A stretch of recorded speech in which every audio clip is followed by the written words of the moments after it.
Welcome to Synergies Schminergies, the business podcast for people who hate business podcasts. I'm your co-host, Jeremy Schiefling. And I'm your co-host, Rose Ngo, and today we'll be diving deep into the world of side hustles. Are they truly a ticket to security or freedom, or just another exhausting second job? Joining me is the one and only Nick Loper, who's the founder of the Side Hustle Nation. Welcome, Nick. Thanks so much for having me. All right, so Nick, we're thrilled to have you on board. Before we dive into all the good stuff, just tell us a little bit about Side Hustle Nation and then how you started it.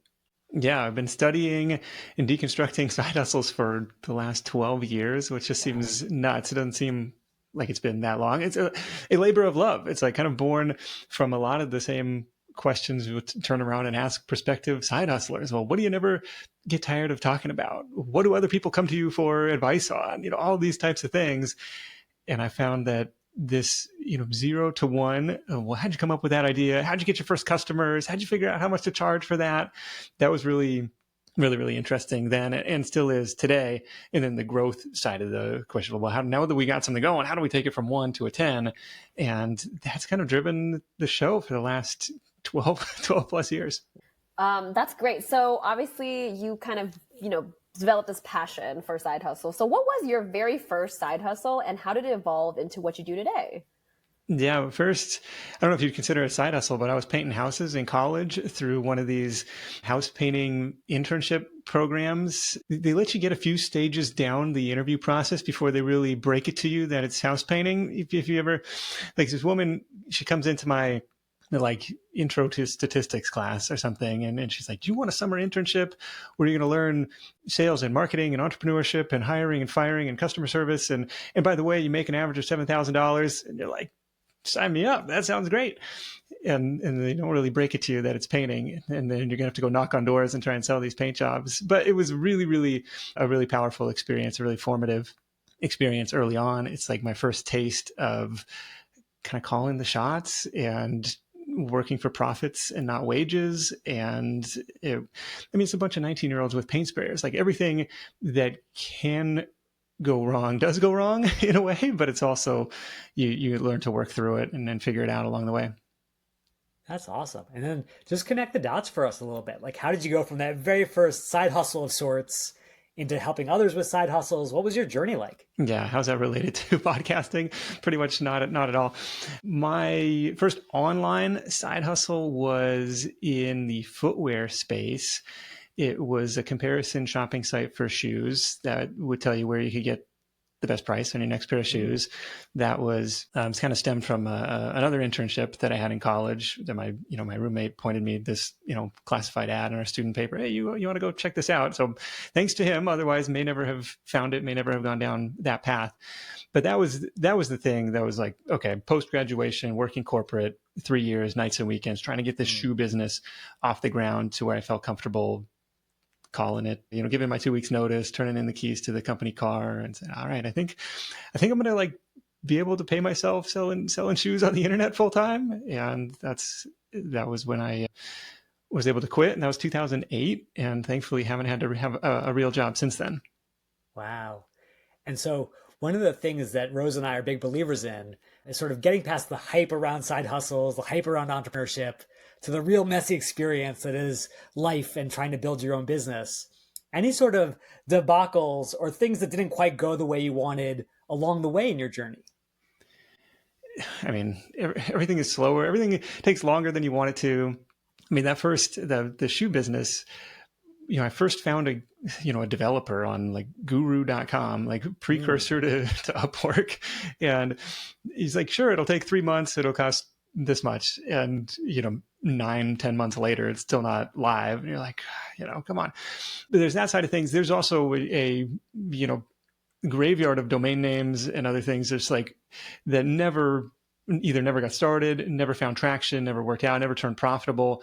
So I had the shoe business, and a lot of the advertisers that I worked with also sold like handbags and luggage, like accessories and stuff. So I started a spin-off site called Carry My Stuff. Maybe it's like in the Wayback Machine somewhere. You can go see what it looked like. Like, oh, we already have the back end built to run something like this. Maybe we could just import bags and luggage instead. And it just was a total flop. The commission rates were lower. The product catalogs were so much broader and we only wanted maybe 1 or 2% of the catalogs. We're churning through all this data to filter out the stuff that we wanted. It was just, I should have done a little more research up front. I probably could have saved some development costs there. Wow. Yeah, I feel like there must be this like entire graveyard of domains that were claimed in those heady aspirational days when anything seems possible, and then reality sets in. Yeah, it's like I joke like, well, I had to delete the GoDaddy app from my phone, but it's like whatever it is, $10 or something for your first year for a domain name. It's like a low price to reserve it and see if that, a guest dropped this on me and she said, well, motivation is temporary or motivation has an expiration date. It's like you strike while it's good because you don't want somebody else to steal your idea. But Totally. There's a few where you keep paying the renewal fee and say, maybe one day, maybe someday. Well, let me ask Rose about this because I know Rose has done her share of side hustles as well. Any side hustle disaster stories that you've lived to tell the story on, Rose? Okay, so it kind of depends on what you mean by hustle. So I will say, for like about 5 years, I had 2 full-time jobs. I don't know if you consider one of that a hustle, but like I was running a nonprofit, but also working for some education consulting firms on the side. If you're saying like hustle is something I created, there was something that I created. It's so embarrassing because I bought the domain name, like finished the website, but never fully like executed on the idea. And then by the time I had the time to do it, it was like, it's a little too late, but it was basically right when ChatGPT got released. And I was like, oh my God, I can, this idea of AI is so foreign to a lot of people. Like I can definitely like write blogs about it, do tips about it, all of that. Flash forward to a year later, I was like, okay, this is too late at this point to execute. Like I had the website, I had the ideas, like I was really good at SEO at the time. I had followed a lot of sites that like had a lot of followers. So I kind of knew a lot, but I just didn't execute. So I kind of, Nick, in many ways, I really admire the fact that you just did it. Like you had the idea and you were like, I'm going to do it, because I always have an idea, but I always overthink to the point where I don't ever actually execute on the idea. So yeah. And then I guess now like I'm working 1 full-time job and then I work for 3 other companies. So I don't know if you want to call that a side hustle, because I mean, they are, they're startups and stuff, but yeah, people call it job stacking or something. Yeah. Yeah. Right. Or like, I mean, I'm doing fractional work. So it's not like I'm hustling on the side. I'm not creating anything. Whereas like Jeremy, I don't know, Jeremy, I think I would say that you, like what your business was a legitimate like side hustle that grew into a business where you could quit your 9 to 5. Oh yeah, people ask me all the time, like, "Oh, Jeremy, how did you get this successful business?"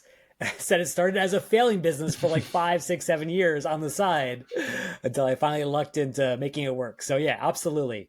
Rose, I know you have a big question for Nick in terms of where he's headed and where this space is headed.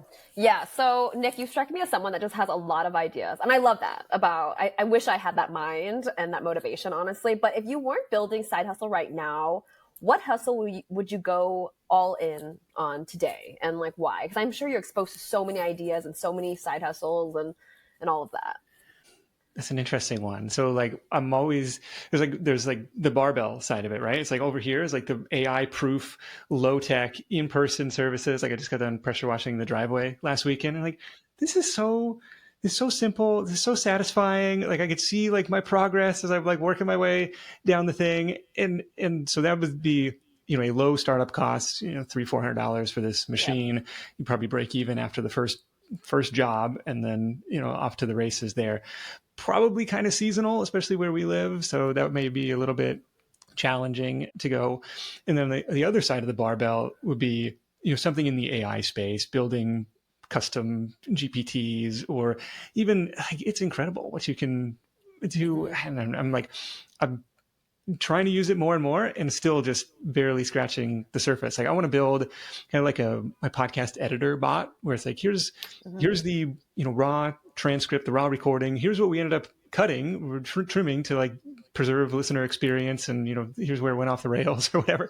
And I feel like we're not quite there yet because it keep running into like memory issues. So I need to watch some videos on how to actually build this thing, because I imagine it's got the ability to do it. Are you a vibe coder? I never have been. I kind of want to try it. It's like we came back from we did an episode on on vibe coding, and we didn't call it that, but we were like a little bit older than maybe is appropriate to say vibe. So we just called it like, AI assisted, software and apps and stuff. But we, released that episode around that same time, went to Hawaii with the family. And so we were like, could we build a simple like Crossy Road style game, except instead of a chicken crossing the road, it's like a snorkeler trying to get to an island or something. And there's like sea turtles that are coming this way and sharks that are coming this way. And it's like, we never got around to actually doing it, but I think it'd be fun to play around with and get the kids exposed to, creating rather than just consuming. Totally. Yeah. I've actually had my own two daughters on like Lovable and Bolt.new and Replit Nice. trying to do this. It's a little harder than looks in the videos. So similar to side hustles in that way. Everything seems glamorous until you dig into the details. There's always a lot of moving parts. Yeah, totally. When you look into your crystal ball, Nick, and you have this, massive sort of track record of talking to so many side hustlers, having done it yourself for so long, where do you see things headed? Like if you had to imagine what side hustling will look like in 2027 or 2030, where are we headed? I'm bad at predicting the future. I don't know. One of the trends we see, like in the rise of AI and the kind of the abundance of information, is people paying attention to people, and specifically video seems to be eating every other form of content. And so whether that's short form or long form, it's like if you can put your name and face and personal expertise behind something, that seems to really resonate rather than just like, I want to follow people. Like I don't want to follow anonymous brands. And I think other people kind of react the same way. If you have some insight and maybe you're using behind the scenes AI to help come up with content ideas, sure. But like the content itself is still a genuine human presenting it. I think that would help. So just to be really clear here, like obviously with AI now, you could use a tool like Synthesia or a couple of these other ones to actually create videos that look like yourself. So maybe you have an accounting side hustle and you're doing some bookkeeping on the side, and it could look like you sort of offering your services, talking through what you do. Are you saying that that would be sort of less engaging than someone who feels real and authentic in a world where so much stuff is fake, so much stuff is just artificial? Or do you feel like there's going to be more and more of that going forward? I mean, maybe there's an AI use case of leveraging yourself, leveraging your appearance and expertise. If you're still kind of playing puppet master behind the scenes, like, I don't know if I have necessarily a problem with, the Hey Gen version of Nick delivering a script if it is still my content. It's like, maybe that saves me the trouble of, getting out the teleprompter or trying to film something and the editing headaches and the mistakes that come along with that. But, tread carefully, I suppose. Smart. Actually, now that you're talking about AI, because I love how you said the two barbells, right? One is like, what can I do that's AI, and the other, which is, what can I do that AI can't do? With AI rapidly advancing as quickly as it is right now, how do you think that'll reshape like side hustles? Which ones will vanish, do you think, soon, that are really, big now? Which ones will survive? Which ones should people start chasing or stop chasing at the moment? On the low end of a lot of different services, from design to freelance writing to even like website design, like, tell me what you want, we'll build you a website. Like at the very low end, even like voiceover acting, oh, you can get an AI voice that sounds 95% good. It's hard to see those roles, and especially for side hustlers starting out, like they're probably not professional. Like probably not to say not professional, but like you're probably not commanding like premium rates and getting gigs with, Nike and REI and like, big brands that are going to continue to hire humans. But so those types of things, I see like transcription, like the AI transcription tools have come a long way, whereas this was a popular, side hustle even just a couple years ago. But wow. So that kind of stuff I would be hesitant to recommend. What is a more AI proof, solving people's problems. It's kind of the old business adage. It's probably easier to sell pain pills than it is to sell vitamins. If you can find a problem and make that go away, whether or not you're using the AI yourself, the client doesn't really care. They're paying to make this problem go away. And then everything local, in-person, service-based, hands-on, the window washing, the pressure washing, the car detailing. The plumber is not worried about getting outsourced by AI, at least in the at least in the near term, until like those Mitchells versus the machines robots come and take over everybody. But that's kind of where my head's at in that space. That's awesome. Well, I have to ask you something I think is really personal to myself and to Rose, Nick, which is as entrepreneurs ourselves, we've often felt a little intimidated because now we're so saturated by all these videos online about here's how I made $600,000 in my sleep and $200,000 of passive income. And it just feels so depressing when you're starting out, scrapping for your first dollar. And it seems like other people make it seem so easy. What advice would you give to someone who's listening to this right now thinking, I want to do it, but I also don't want to be sort of caught up in all these get rich quick schemes? How do you make sense of this world given all the noise? Yeah, I don't know. Maybe I'm weird. I find those maybe more inspiring than depressing, because it's like, well, if Interesting. Tell us more. Tell us more. yeah, if somebody else can do it, I can do it. It's kind of maybe the mentality, and there's probably a hint of jealousy in there too. Like, well, Sure, a lot of FOMO. what am I doing wrong here? Where they had all this, but obviously behind the scenes, like, if something sounds too good to be true, it probably is. For every passive income stream, there was probably months or years of work that led up to being able to do that. I feel like today, like the income streams from Side Hustle Nation are really time leveraged and semi-passive, but there's still maintenance involved. There's still upkeep involved, where it's like, nobody's paying me to do the work today, but it's like the hope that I'll get paid later for it down the road, if that makes sense. So that's kind of where I'm. Does that make sense? Yeah, absolutely. I like that. It's sort of looking at it as sort of an opportunity, even if it's not a path to easy street. And so just to sort of dig a little deeper there, you've interviewed so many folks in this community. Do you have some examples where people have genuinely gotten to like very sort of successful, truly passive income, maybe not overnight, but through setting up smart systems in advance? Yeah, lots of examples of that. In fact, we just released an episode with Pat Flynn from Smart Passive Income, Oh, cool. Yeah. where we went through 10 different popular passive income models, from publishing books to YouTube to software to physical products. And the guy has got experience in just about all of these. And so, he gave me his rating from 1 to 10 on how he would rate these different ones. But some of the highest ones that he rated were software, or you create something once, sell it over and over again. He cautioned, like, if you stand still, the market's going to catch up, and there's maintenance and bugs to fix and support and stuff. It's like nothing's going to be 100% passive. But he gave the example in the physical product space of his Switch Pod, like a handheld tripod thing for vlogging. And he's like, we invented this thing in 2019 and it still sells every month. Like, it's not a lot of marketing effort going into it, or whatever campaigns they have are just running evergreen.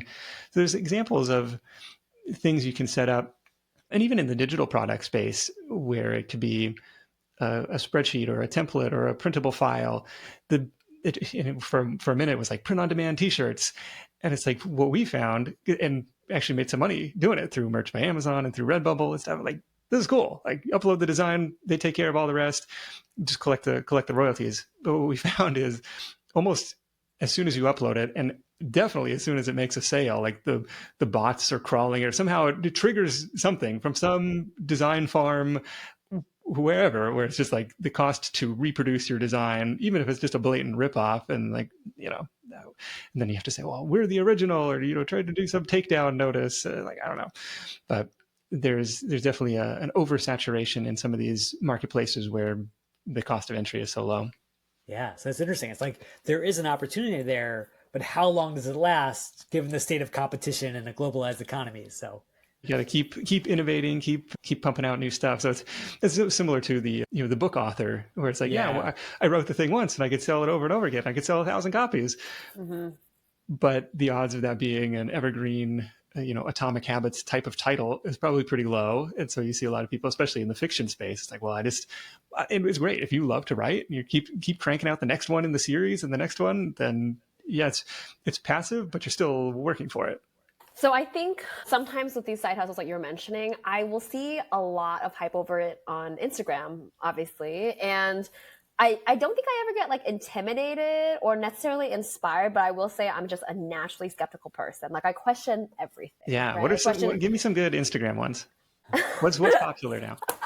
Well, there's like a couple accounts that like are people saying, oh, I'm an affiliate marketer. I make like $10,000 in one day, and I'm on a beach or whatever. Yeah. And I'll like click on their account, and usually they're reselling the same course from another person. So like, and if you buy the course, you get licensed to resell it.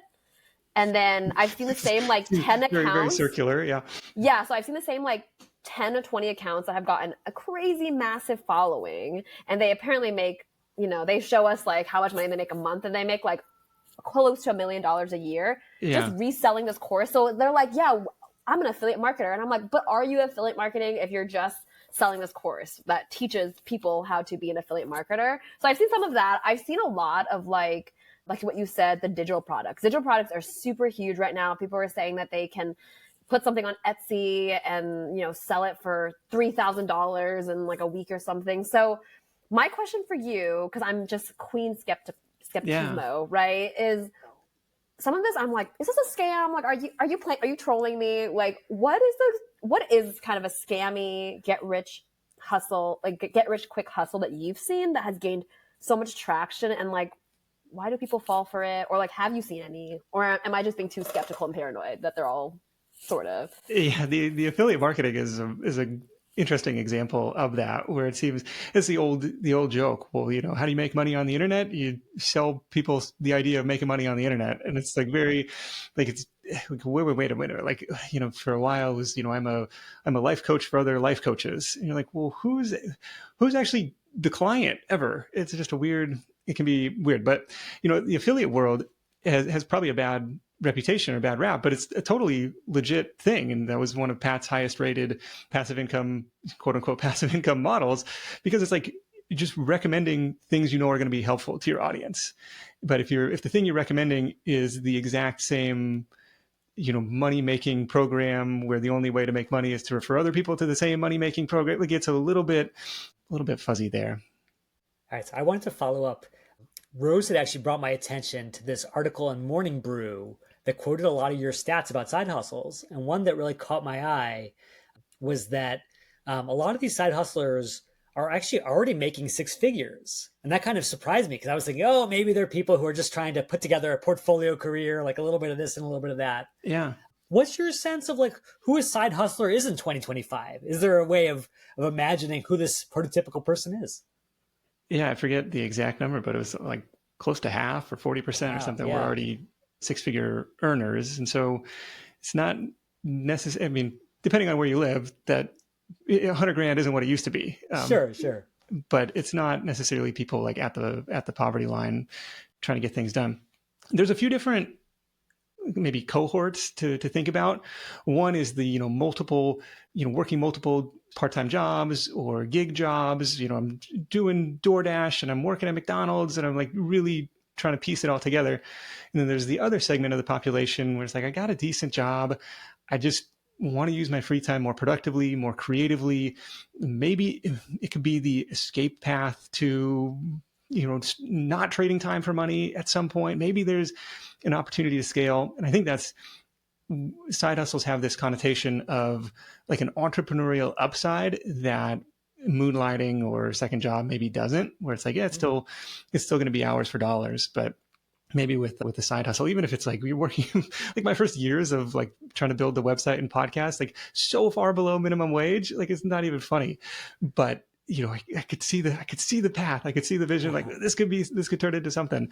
And so I think there's another segment of the population that's what they're looking for. Numbers wise, at least, based on what people tell me on the website, 4 out of 5 are in that I'm just looking to make extra money. Whether or not they like needed to make rent that month, I don't have that data, but 4 out of 5 say I'm doing it to make extra money. And then the other 20% say I'd like to build something to be able to quit my job. Wow. I think that's really powerful, Rose, because I feel like for people who are listening to this right now, you might be thinking to yourself, oh, I don't really want to be a founder. I don't want to have to run my own company. But it sounds like you're actually in really good company if you just want to try something new and just have a little extra money on the side. So that's a really reassuring comment. Yeah, no, I completely agree with you. I actually also had a question for you because, your platform is called Side Hustle Nation, hustle's in the name. And Jeremy and I have kind of talked to some people who are very against hustle culture, right? And there's this idea of like, we're romanticizing burnout, we're romanticizing just hustles, and we really shouldn't, because I'm sure you've talked to people who've sacrificed like, sleep, relationships, mental health, just chasing this Yeah. that next dollar, this first dollar, this next dollar, whatever you want to call it. So do you get a lot of backlash? And do you get people being like, this man is, encouraging this lifestyle that's unhealthy?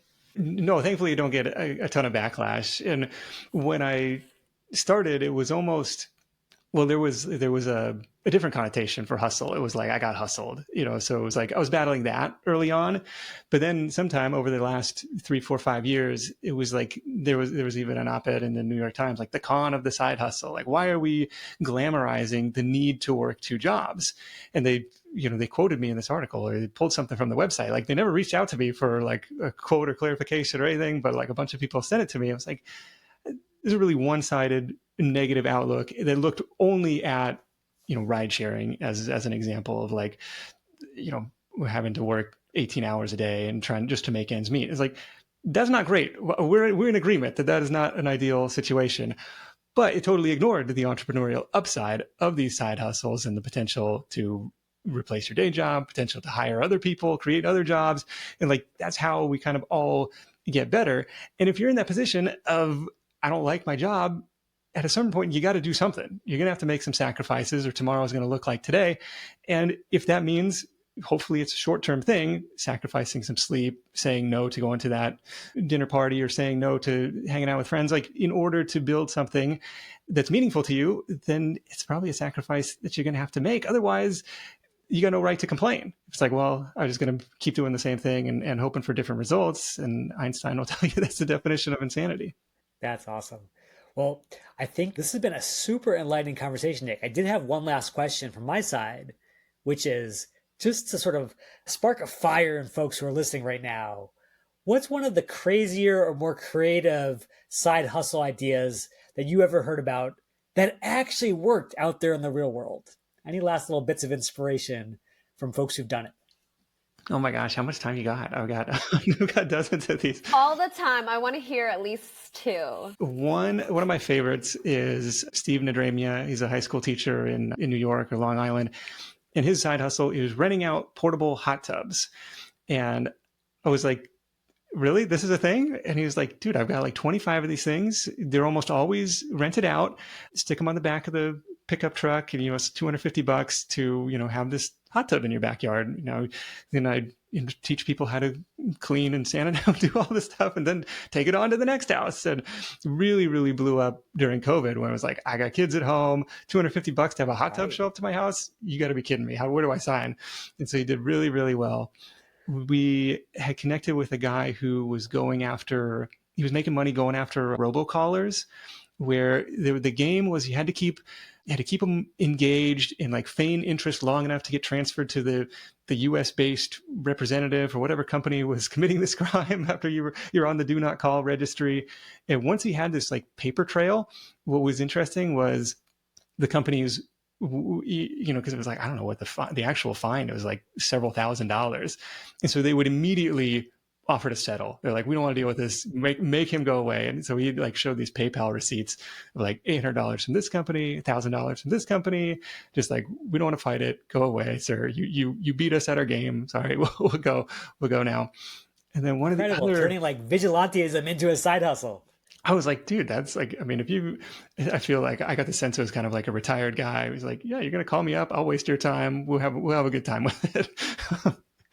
And then one of the other surprising ones is this like mattress and furniture reselling business, especially the mattress side. It's like, who wants to buy a used mattress? Right. But they're almost like all these brands, especially the direct to consumer brands, have like the 100-night sleep free or better sleep or it's free guarantee type of thing.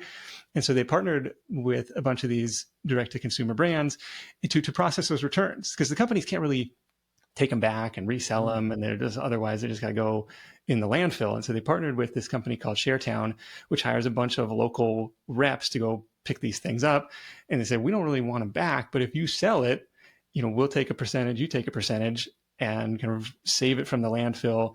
And like, that was a really surprising one. That's one that I hear more people taking action on in the Side Hustle Nation community than I ever expected. Wow, those are incredible, especially because they go right back to where you had started, Nick, which is they're solving a real problem in the world. Maybe it's not the world's most pressing problem around hot tubs or used mattresses, but like those are actual things for the company or for the customer that are scratching that itch. So I love that. That is definitely inspiration. Yeah, there's tons of it. I mean, I'm curious to see what other good get rich quick ones show up on Instagram and all this stuff, like the printable files or the digital files. Those are super fascinating, because I'm the person, and every time we do one of these episodes, I'm like, it's $5 for a spreadsheet. How long is it going to take you to make this spreadsheet? Oh, look, you can kind of see it in the screenshot. I'll make it myself. They're like, no. Nick, people are buying convenience. They don't want, they're not like you. They don't want to make a spreadsheet. They just want to be able to fill in the blanks. Oh, people are buying like planners, like calendars that I'm like, but Google offers a calendar, but it's like, but it's a specific kind of calendar that like does bullets and subsections. And then there's been, what I've been seeing an uptick of is, and I've had one person I know in my life who's done this, who used AI to create like a journal, like a reflection journal. So it'll ask questions like, today, what are the 3 things that you're grateful for? And then the next day it'd be like, what are 3 things that really inspire you in general? Like stuff like that. And that stuff sells. And I'm shocked, but I mean, the numbers don't lie. Like people are buying that. So fascinating. But before we let you go, I know Jeremy said we had one last question, but you're so fascinating that we need to ask you more. What parting advice would you give to someone who's wondering if they should take the leap or stick with the stability of a 9-to-5? Like how can they, what resources do you offer? How can they, reach out to you? Yeah. I'm not going to be the person to be like, quit your job today and figure it out along the way. Like there's a quote from Reid Hoffman. I think he's the co-founder of LinkedIn or the founder of LinkedIn. And he says, an entrepreneur is somebody who jumps out of the airplane and, builds a parachute on the way down. And it's like, no. The side hustle is the opposite of that. It is, how do we, we're just about landed this thing, we're reducing the height of that cliff or the airplane or whatever that we're jumping out of to make that. And we built our parachute while we're still on board. And so that's kind of the mentality that I want to advocate for is, starting something low risk, starting it on the side and positioning it as an experiment in your mind where, if you think about the scientist in the lab, like maybe the test tube blows up in her face, but it's like, okay, hypothesis disproven, not I'm a horrible failure and this is never going to work. It's the same thing with trying to build any sort of side income is just, I'm going to test it. I'm going to see what kind of reaction it gets both in the market. And if I like doing it, is this worthwhile? Is this something I find that I enjoy doing? If yes, let's continue and then kind of go and iterate from there rather than saying, okay, I expect my first month to be a $10,000 month right out of the gate. It's like, these things do take some time. You have just described Jeremy and my attempt to do this podcast, which is experiment, see what the reaction is, see if we like it, and then continue.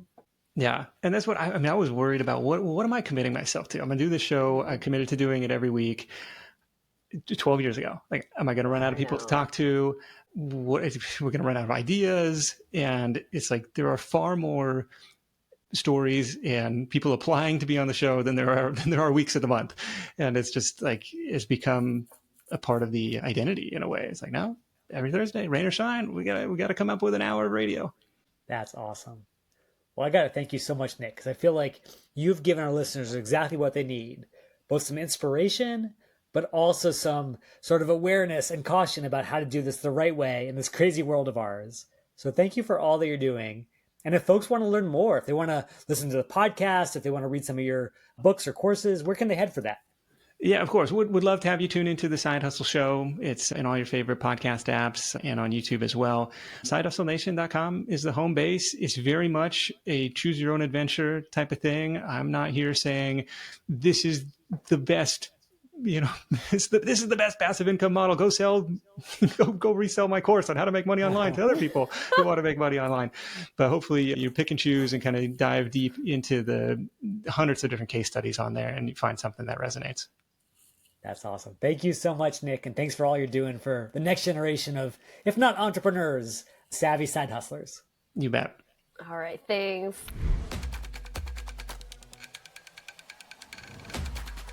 Wow. That was a really fun, interesting chat.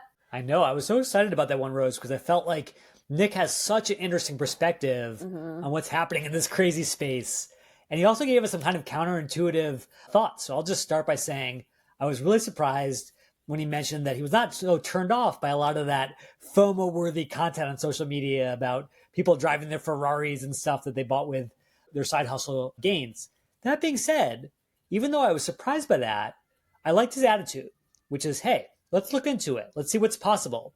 And then he ended on that note of looking at all these people who are making money like renting hot tubs or tracking down internet scammers. And it just goes to show that there's so much opportunity out there that may not be obvious at first glance. So I don't know if you should necessarily fall for some of those internet scams, but at the end of the day, I think the message is go for it. Like, don't just spend your entire life wondering, should you try it? Give it a shot, see what's possible. What's your takeaway, Rose? Yes, I had 3 thoughts. Obviously, there's always more, but my first one is I'm going to echo what you said, which is I'm a little surprised that he wasn't as skeptical. But again, I told you, I am always skeptical of everything. I was like, what are the scams? I want to know all the scams, and I want to know, all of the grimiest, get rich, quick schemes and everything. But, like you said, it was a little surprising that, he was a little bit more optimistic than I am about it. And then the thing that I didn't expect, I expected him to say, and I'm glad that he mentioned out loud, is that like entrepreneurship in general is just really hard.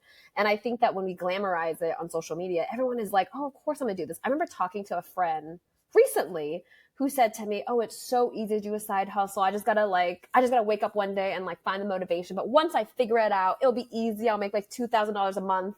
And I remember thinking, wow, you have no idea how hard it is out there. So I'm really glad that he kind of mentioned that. And then another thing that I wish we'd kind of talked a little bit about more was the fact that I think side hustles can be a bit of a luxury, I mean, like you said, like I think it was half of Americans have a side hustle, but most of them make 6 figures. And I know, I understand what he said about how that, if they're in New York, that might not be a lot. But at the same time, it's like a lot of them are well off and they feel well off, but they, want that side hustle. And I don't think there's anything bad about it because I'm one of those people where I have many side hustles. I always have. And I can't really imagine a life where I don't have one. And it's not because I necessarily need it to make ends meet, but it's because my brain cannot stop going. And I get really excited and I love feeling productive. And it's just like, it's a rush that I feel. So I think I love his attitude of like, let's not make people feel bad. If they want to make a little bit more money, like, why is that bad? Right. And if it makes them happy to hustle, then they should hustle. And I really appreciate that because I think, I'm sure you get this, Jeremy, and you have to tell me if you do, but people in my life are act like I'm this crazy workaholic person who's really unhealthy. And it could not be farther from the truth. Like, that is not my life. Like, on paper, yes, I work with a lot of companies, but in terms of hours, I really work just as much as most people do. And then I also have a social life and everything, but people shame me about it all the time. Do you get that? Yeah, not so much, but I do think to Nick's point, a lot of times it's about sort of defining those boundaries. You're not saying I'm going to bet the farm, bet my life, bet my house. Yeah. Instead, you're like, well, I'm going to give this a shot, tinker with it in the lab of entrepreneurship and see what happens. And so I think if people can find that right balance between risk and reward, I think they can basically have that chance to scratch the entrepreneurial itch without necessarily burning out. But absolutely. That being said, we'd love to hear from you all out there. Let us know what you think about side hustles and the state of play in this space. Drop us a comment.